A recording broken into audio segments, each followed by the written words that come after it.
నమస్తే మిత్రులారా, నేను మీ శ్రీనివాస్ చౌహాన్ అడ్వకేట్.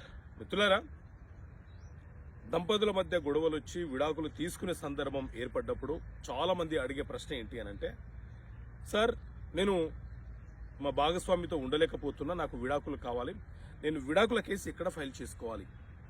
ఇది చాలా మందికి ఉండే ప్రశ్న ఇది. సో మిత్రులారా, సాధారణంగా మన దేశంలో హిందూ మ్యారేజ్ యాక్ట్ అనే చట్టం ఉంది. ఈ చట్టం ప్రకారంగా ఎవరైతే హిందూ సాంప్రదాయం ప్రకారంగా వివాహం చేసుకున్నారో వారు ఈ చట్టం ప్రకారంగా చట్టబద్ధంగా విడాకులు పొందాల్సిందే.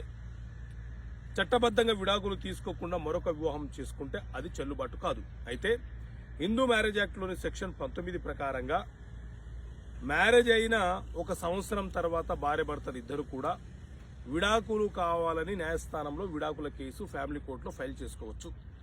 మరి ఎక్కడ ఫైల్ చేసుకోవాలి అని అంటే, భార్య భర్తలు ఇద్దరు